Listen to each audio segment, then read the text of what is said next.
ซิปใส่ของเรา25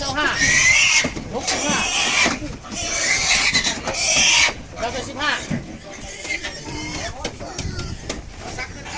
ทักเลขอยู่ได้น้อยเลยทักเลขอยู่ได้รถอ่ะตรงกัน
อะไรกันเลย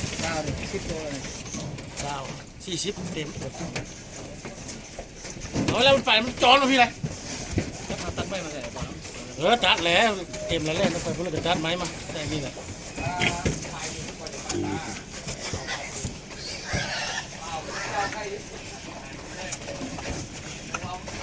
ตัวได้ประมาณเช้าตัว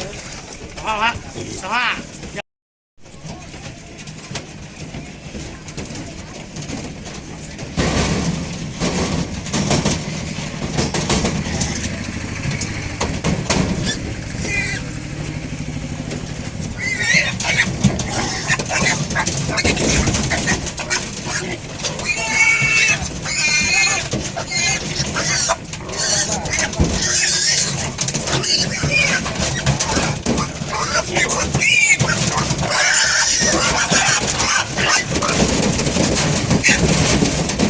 อะไรกันเลย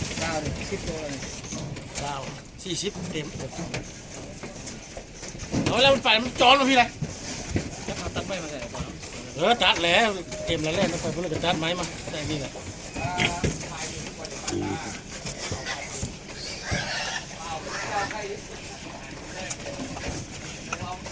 ตัวได้ประมาณเช้าตัว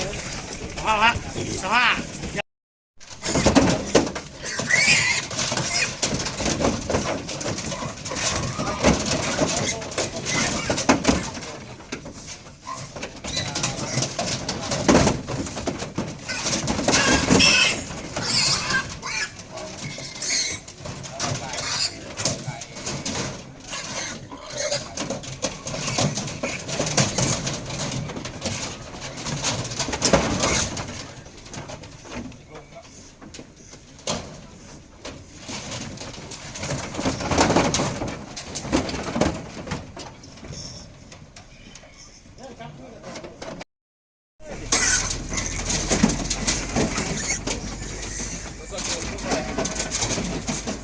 นำหน้าและนำขบวนแล้ว